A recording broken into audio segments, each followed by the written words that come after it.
शन्नो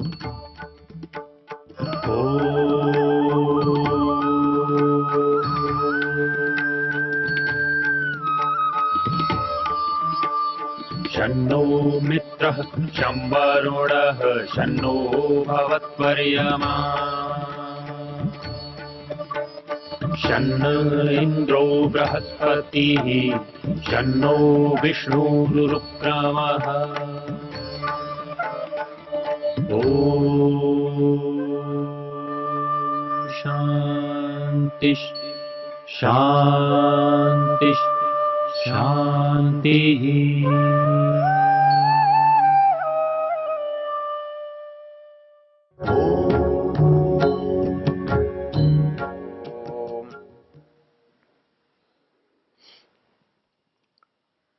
जब मंत्र कहता है उस ईश्वर की प्रतिमा नहीं है, नहीं बन सकती है, तो हमारे मन में संदेह पैदा होता है, क्योंकि हम जो बाहर देखते हैं वो उसके विपरीत है, संसार में देखते हैं वो उसके विपरीत है। तो इसके लिए जो दिए जाने वाले तर्क, जो युक्तियां, जो प्रमाण, उनमें एक हमने पीछे देखा कि अधिक लोग जिसको करते हैं वो ठीक है क्या। तो पता लगा कि विद्या या ज्ञान के विषय में संख्या का महत्व नहीं होता। ऐसा ही एक तर्क और देते हैं कि हमारे पूर्वज ऐसा करते आए हैं, वो गलत कर सकते हैं क्या। हमारे मन में ये बात नहीं आती कि हमारे पूर्वज, हमारे माता पिता गलत कर सकते हैं, इसलिए हमें लगता है कि हमारे जो पूर्वज कर रहे हैं वो ठीक कर रहे हैं। यदि इस तथ्य पर विचार किया जाए तो ये अपने आप में बहुत झूठा है, गलत है। यदि मेरे पिताजी अनपढ़ थे तो क्या मैं इसलिए अनपढ़ रहना पसंद करूंगा कि मेरे पिताजी अनपढ़ थे, और मैं कहूंगा कि मैं विद्यालय नहीं जाऊंगा क्योंकि मेरे पिताजी नहीं जाते थे? ऐसा तो हम नहीं करते। आज लोग वो वेशभूषा नहीं पहनते जो पिताजी पहनते थे, वैसा भोजन नहीं करते जैसा पिताजी करते थे। लेकिन ईश्वर की पूजा की बात आएगी, कोई रूढ़ी की बात आएगी, कोई गलत परंपरा की बात आएगी, तो हम तुरंत खड़े हो जाते हैं कि ये तो हमारे यहाँ पहले से चलता है, ये तो हमारे पूर्वज करते हैं, वो गलत नहीं हो सकता है। जबकि हमने खुद स्वयं ही उन सारी चीजों को छोड़ दिया है। हम भाषा छोड़ देते हैं, हम वेशभूषा छोड़ देते हैं, हम शिक्षा छोड़ देते हैं, हम आचार व्यवहार की बातें, सब खान पान की छोड़ देते हैं, और किसी किसी बात के लिए हम कहते हैं नहीं, ये तो हमारे पूर्वजों की बात है। ऐसी स्थिति में और कोई बात नहीं होती, वो ये है कि उसके लिए उन्होंने अपने मन को तैयार नहीं किया होता है, उनके पास उचित विकल्प का अभाव होता है। जैसे उनको पढ़ने और न पढ़ने का अंतर पता था, इसलिए न पढ़ने की जिद उन्होंने नहीं की और पढ़ने को स्वीकार किया। तो वैसे ही जिस दिन वो साकार या निराकार, सही या गलत का बोध कर लेंगे, उस दिन उनके सामने ये प्रश्न नहीं रहेगा, ये तर्क, ये युक्ति नहीं रहेगी कि हमारे पूर्वज ऐसा करते थे। आज भी हम मतों को बदलते देखते हैं, धर्मों में परिवर्तन, धर्मांतरण होते हुए देखते हैं, तो वो कैसे हो जाते हैं? ये समझा दिया जाता है कि उससे ये अच्छा है इसलिए हो जाते हैं, उससे यहां तुम्हें फायदा है इसलिए हो जाते हैं। तो इसलिए ये जो तर्क है कि हमारे पूर्वज ऐसा करते थे, तो उनके पूर्वज करते थे, करते होंगे, लेकिन पूर्वज करते थे ये सच होने की गारंटी नहीं है, ये सच होने की कसौटी नहीं है। तो इसलिए जो वास्तविकता है, जो सच है, उसे ही स्वीकार करना विद्या के क्षेत्र का कर्तव्य है, प्रमुख है, मुख्य बात है। तो अब हम देखते हैं कि ये चीज पुरानी है इसलिए अच्छी है। तो इसमें एक बात और विचारने की है, क्या कोई चीज पुरानी है, सदा से है, इसलिए अच्छी हो सकती है? उदाहरण के लिए, ये मनुष्य उत्पन्न होता है, ये मनुष्य पढ़ा लिखा उत्पन्न होता है कि अनपढ़ उत्पन्न होता है? दुनिया में कोई भी व्यक्ति पढ़ा लिखा उत्पन्न नहीं होता। समझदार उत्पन्न हो सकता है, नासमझ उत्पन्न हो सकता है, लेकिन पढ़ा लिखा नहीं उत्पन्न हो सकता। पढ़ा लिखा तो बनाया जाता है, भाषा तो सिखाई जाती है, आचार व्यवहार सिखाया जाता है। तो हमारे को एक बात समझ में आती है कि हम अनपढ़ ही पैदा होते हैं, अनपढ़ ही पैदा होते थे और आगे भी ऐसा ही होगा। ऐसा कभी नहीं हुआ कि डॉक्टर का बेटा था, उसे डॉक्टरी पढ़ने की आवश्यकता नहीं पड़ी। वातावरण का, संस्कारों का इतना प्रभाव हो सकता है जल्दी बन जाएगा, बात को समझ लेगा, लेकिन वो डॉक्टर पैदा होगा ऐसा नहीं होगा। वकील है तो वकील का बेटा वकील नहीं पैदा होगा, वेद का विद्वान है तो वेद का विद्वान उसका बेटा नहीं बनेगा, उसको बनाने के लिए यत्न करना पड़ेगा। तो जो ज्ञान नैमित्तिक है वो निमित्त से ही आएगा। अब इसमें तथ्य की बात क्या है? तथ्य की बात यह है, जितना पुराना अस्तित्व ज्ञान का है, उतना ही पुराना अस्तित्व अज्ञान का भी है। किसी के ज्ञान के अस्तित्व का होना अज्ञान के अस्तित्व को मिटाता नहीं है, समाप्त नहीं करता है, सापेक्ष है। ज्ञान है तो अज्ञान है, अज्ञान है तो ज्ञान है। किसी समय कोई ज्ञानी होता है, किसी समय कोई ज्ञानी होता है, कोई कितना होता है, कोई कितना होता है।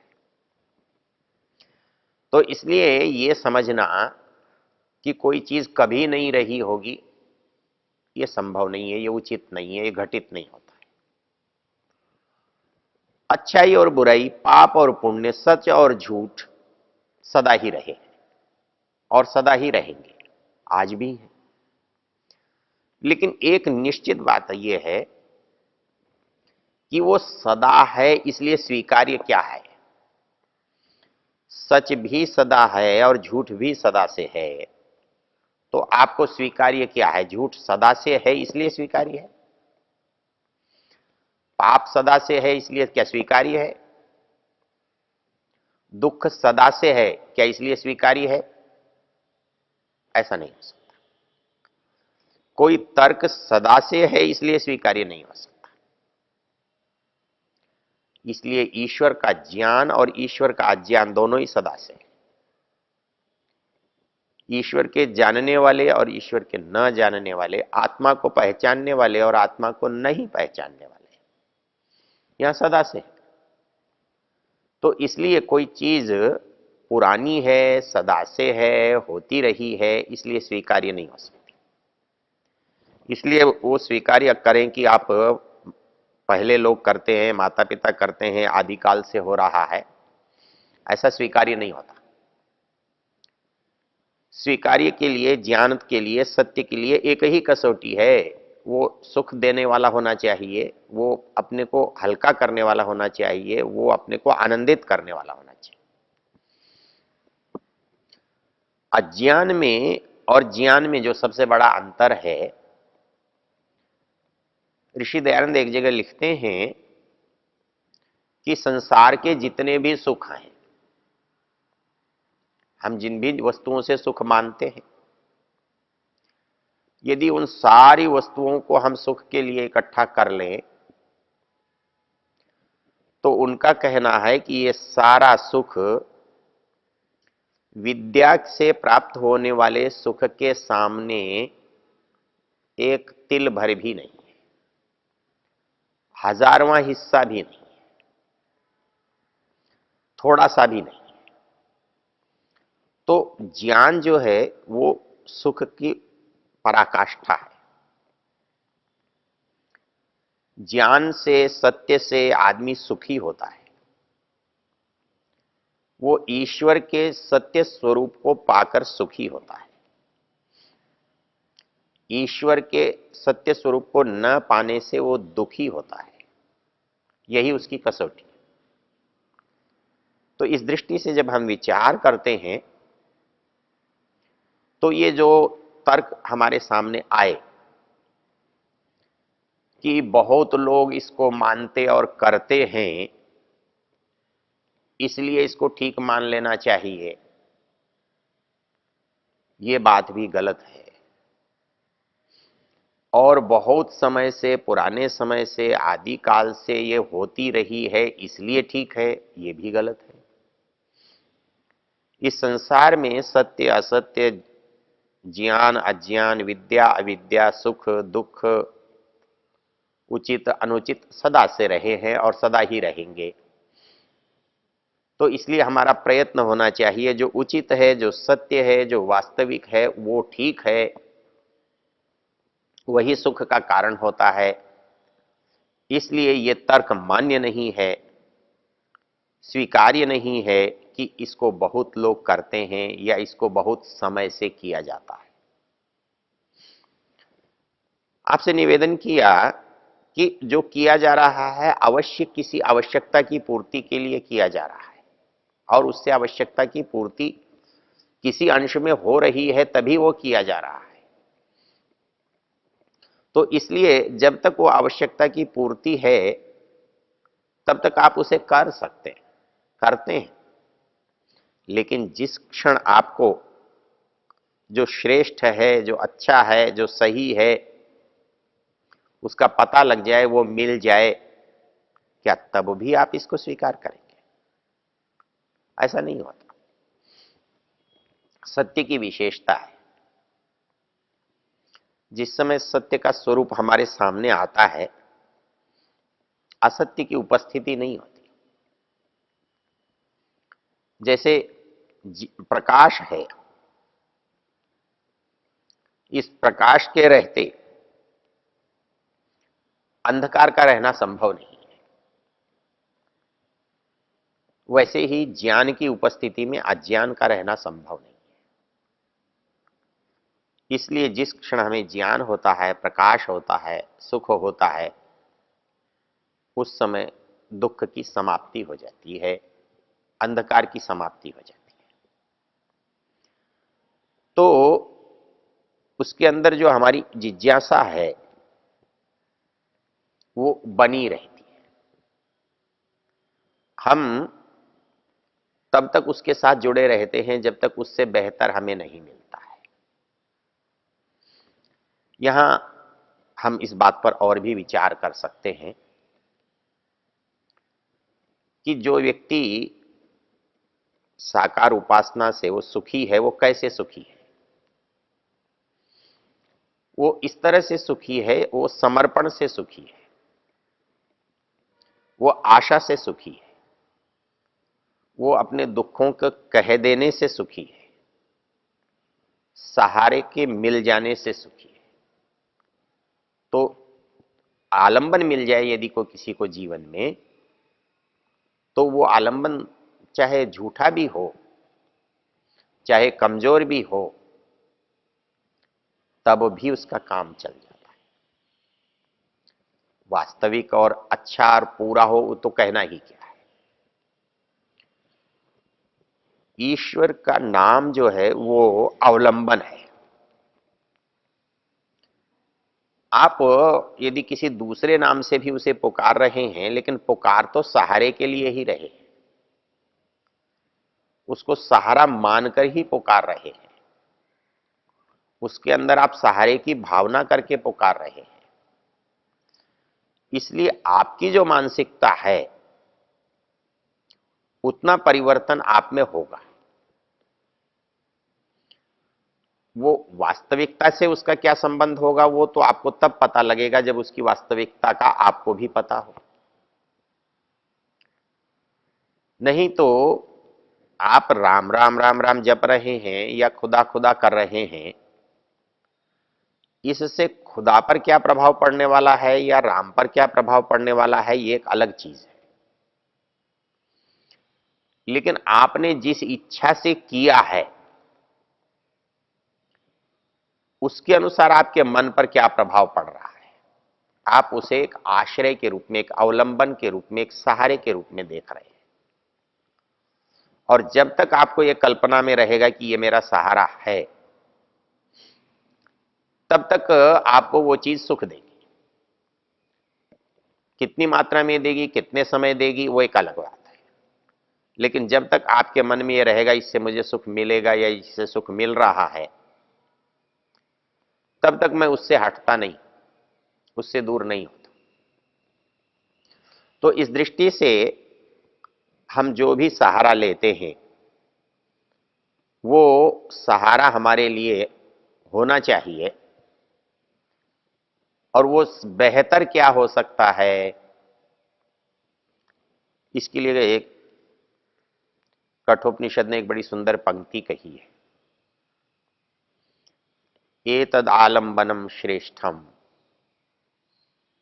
एतद आलम्बनम परम, एतद आलम्बनम ज्ञात्वा ब्रह्मलोके महीयते। वो ईश्वर के बारे में कह रहे हैं कि दुनिया में सहारे तो बहुत हैं, कुछ साधन हैं, कुछ व्यक्ति हैं, कुछ जानकारियां हैं, उनके होने से हमको लाभ मिलता है, लेकिन वो संपूर्ण नहीं है, वो पूरी नहीं है, उनसे पूरा काम नहीं चलता है। तो इसलिए श्रेष्ठ आलंबन की आवश्यकता है, श्रेष्ठ सहारे की आवश्यकता है। तो यहां पर उसे कहा एतत् आलंबनम श्रेष्ठम। ये जो आप सहारे के रूप में ईश्वर को देख रहे हैं, उसको जान रहे हैं, यदि आप सचमुच में जानते हैं तो वो सबसे श्रेष्ठ आलंबन है।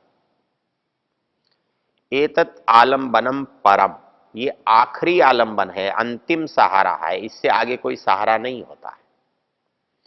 जब सारे सहारे छूट जाते हैं तब वो सहारा बचता है। तो एतत् आलंबनम श्रेष्ठम, एतत् आलंबनम परम, एतत् आलंबनम ज्ञात्वा। लेकिन वो आलंबन मिलता कब है, मिलता किसको है?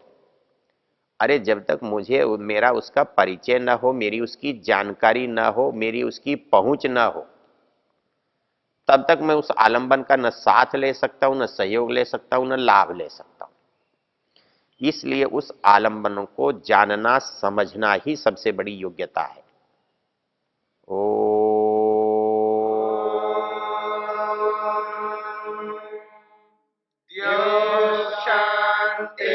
शान्तिरन्तरिक्षं शान्तिर्पृथिवी शान्तिरापः शान्तिरोषधयः शान्तिः वनस्पतयः शान्तिर्विश्वे देवा शान्तिर्ब्रह्म शान्ति सर्वं शान्ति शान्तिरेव शान्ति क्षमा शान्तिरेधि